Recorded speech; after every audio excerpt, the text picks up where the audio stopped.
আমি একটা মাদ্রাসায় পড়ি, মাদ্রাসায় প্রতিদিন মাগরিবের নামাজের পর নফিস বা জিকির লা ইলাহা ইল্লাল্লাহ লা ইলাহা আস্তেও ইল্লাল্লাহ জোরে পড়া এটা করতে হয়। এটি কি শরিয়া সম্মত, না হলে করণীয় কি? লা ইলাহা ইল্লাল্লাহ এটা তো মাসনুন জিকিরগুলোর একটি। নবী করিম সাল্লাল্লাহু আলাইহি সাল্লাম থেকে সুন্নাহ সম্মত যে জিকিরগুলো বর্ণিত আছে এগুলোর ভিতরে সবচেয়ে বেশি পরিমাণে যে জিকির করতে বলা হয়েছে বিভিন্ন হাদিসে, তার মধ্যে থেকে অন্যতম হলো লা ইলাহা ইল্লাল্লাহ। এই জিকির তাহলিল বলা হয়, তাহলিল। এই যে জিলহজের প্রথম দশকে ওফা আকসিরু ফীহিন্না মিনাত তাকবীরি ওয়াত তাহলিলি ওয়াত তাহমিদি, বেশি করে তাহলিল পড়া, লা ইলাহা ইল্লাল্লাহ। তো লা ইলাহা ইল্লাল্লাহ পড়া ভালো, সুন্নাহ। এবং লা ইলাহা ইল্লাল্লাহ জিকির যেন ছাত্ররা করে সেজন্য প্রতিষ্ঠান ছাত্রদেরকে বিভিন্নভাবে উদ্বুদ্ধ করতে পারে। কিন্তু এখানে কয়েকটা বিষয় লক্ষণীয়। প্রথম কথা হলো যে সকাল এবং সন্ধ্যায় এবং ৫ ওয়াক্ত সালাতের পর নবী করিম সাল্লাল্লাহু আলাইহি সাল্লামের অনেকগুলো বিশেষ বিশেষ দোয়া এবং জিকির আছে যেগুলো তিনি পড়তেন, সেগুলো ছাত্রদেরকে শেখানো উচিত এবং সেগুলো তাদেরকে পড়তে উদ্বুদ্ধ করা উচিত এবং সেগুলো ওজিফা আকারে নিয়মিত যেন পড়ে সকাল সন্ধ্যায় সময় করে একেবারে পড়ানো উচিত, যাতে করে এটা জীবনের অভ্যাস হয়ে যায়। এগুলোর পাশাপাশি এই ধরনের জিকির লা ইলাহা ইল্লাল্লাহ, সুবহানাল্লাহ, আলহামদুলিল্লাহ, আল্লাহু আকবার সবসময় পড়া যায়, এরকম জিকিরগুলো যেন ছাত্ররা করে উদ্বুদ্ধ করা যেতে পারে। এটাও মৌলিকভাবে প্রশংসনীয় কাজ। কিন্তু উদ্বুদ্ধ করতে গিয়ে এই জিকিরের জন্য যদি এমনভাবে আসর কায়েম করা হয় যেটা সুন্নাহ দ্বারা সাবেত না, তাহলে সেটা অবশ্যই পরিত্যাজ্য।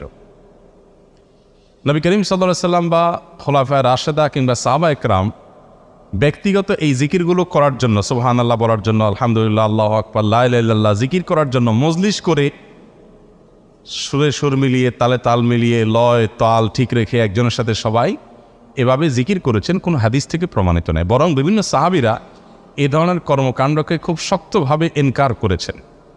আমাদের মনে রাখা উচিত, ইবাদতের যদি নির্দিষ্ট কোনো ফরম্যাট কোনো ক্ষেত্রে শরীয়ত ঠিক করে না দেয়, তাহলে আমরা নিজেরা যখন ঠিক করে নিব তখন সেটা বেদাতে পর্যবসিত হতে পারে। হ্যাঁ, যেটা হলো যে ছাত্রদেরকে অভ্যস্ত করা, তো অভ্যস্ত করার জন্য যেটি বললাম যে তাদেরকে স্মরণ করানো যেতে পারে, একটা সময় দেওয়া যেতে পারে, তোমরা এটা এই টাইমে জিকির করো, মাসনুন জিকিরগুলো করো। কিন্তু যে সুর মিলিয়ে মজলিস কায়েম করে জিকির করা এইভাবে এটা সুন্নাহ না। দ্বিতীয়ত লা ইলাহা ইল্লাল্লাহ জিকির নবী করিম সাল্লাল্লাহু আলাইহি সাল্লাম করেছেন, সাহাবা একরাম খোলাফায়ে রাশেদা করেছেন এবং এটা নিরেট ইবাদত, এখানে আর কিছু না ইবাদত ছাড়া। তো এই ইবাদতটাতে তারা লা ইলাহা জোরে, ইল্লাল্লাহ আস্তে, এরকম বিশেষ কোনো পদ্ধতি আলাদা করে তারা অবলম্বন করেছেন বলে কোনো জাল হাদিসও নাই, সহিহ হাদিসটা পরের কথা। তো সাহাবা একরাম লা ইলাহা ইল্লাল্লাহ যেমনি জিকির করছেন, আমি মনে করলে সমস্যাটা কোথায়? ইবাদতে তো আমাকে অনুকরণ করতে হবে নবী করিম সাল্লাল্লাহু আলাইহি সাল্লামের, সাহাবা একরামের। অতএব তিনি লা ইলাহা ইল্লাল্লাহ জিকিরে এরকম বিশেষ কোনো প্রক্রিয়া যদি অবলম্বন না করেন, আমি সেটাকে করাটাকে আবশ্যক কেন মনে করবো? হ্যাঁ, একটা ব্যাপার বলা হয় যে রিয়াজতের জন্য বলা, রিয়াজতের জন্য, মুজাহাদার জন্য বলা হয়।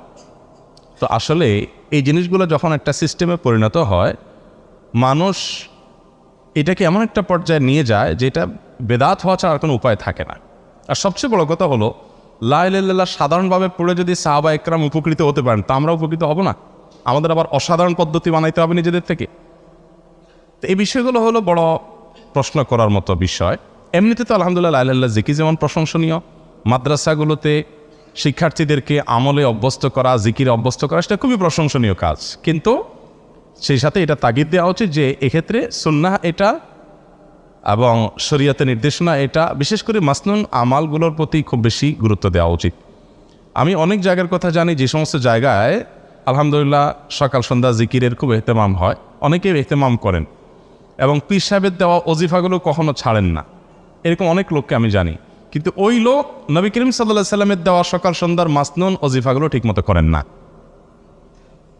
এরকম বহু লোক আমি জানি। বহু লোক সকাল সন্ধ্যা রাখেন, রাত্রে যখন শোন, আপনি শোয়ার আগে নবী করিম সাল্লাল্লাহু আলাইহি সাল্লামের অনেকগুলো সুন্নাহ আছে, এত লম্বা এটা, সবগুলো যদি আপনাকে করতে হয় প্রায় 1 ঘন্টার মতো সময় লাগবে। 1 ঘন্টার মতো আপনাকে সূরা সাজদা তেলাওয়াত করতে হবে, সূরা মুলক তেলাওয়াত করতে হবে, আরও বড় সূরা তেলাওয়াত করতে হবে, 3 কুল পড়তে হবে, 33 বার সুবহানাল্লাহ আলহামদুলিল্লাহ আল্লাহু আকবার পড়তে হবে। আপনাকে আল্লাহুম্মা আসলামতু ইলাইক ওয়া ফাওয়াজতু আমরি, আসলামতু নাফসি ইলাইক ওয়া ফাওয়াজতু আমরি ইলাইক ওয়ালজাতু যহরি ইলাইক রাগবাতান ওয়া রাহবাতান ইলাইক লা মালজা ওয়া লা মানজা মিনকা ইল্লা ইলাইক আল্লাহুম্মা আমানতু বিকিতাবিকাল্লাযী আনজালতা ওয়া বিনাবিয়িকাল্লাযী আরসালতা। এই দোয়া পড়তে হবে। ঈশানে গিয়ে নবী সাল্লাল্লাহু আলাইহি ওয়াসাল্লাম পড়েছেন।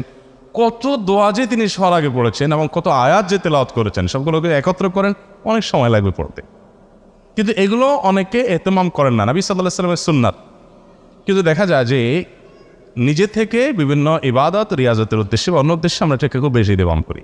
তো এক্ষেত্রে ব্যালেন্স আমাদের থাকা উচিত এবং সুন্নাহকে সব কিছুর উপরে প্রায়োরিটি দেওয়া উচিত, এবং সুন্নাই হলো ইবাদতের একমাত্র পথ সঠিক, এবং সুন্নাহ খুঁজে খুঁজে করা উচিত। সুন্নার চর্চা আমাদের সমাজে খুব বেশি নাই।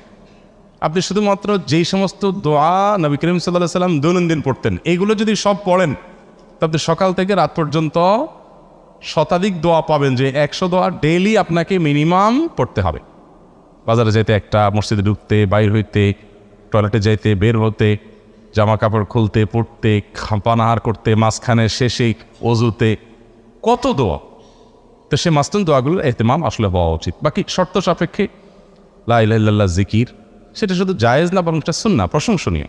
অর্থাৎ সেটা শর্ত সাপেক্ষে বলতে যদি সেটা সুন্নাহর খেলাফ কোনো পদ্ধতি না হয়, বেদাতের কোনো দিকে নিয়ে না যায়, বিশেষ কোনো প্রক্রিয়ার শর্ত সেখানে অবলম্বন করা না হয়। ভাই, একই আমল নবী করিম সাল্লাল্লাহু আলাইহি সাল্লাম, সাহাবা একরাম, খোলাফা রাশেদা করেছেন, এবং আমলটা নিরেটই ইবাদত, সরাসরি ইবাদত।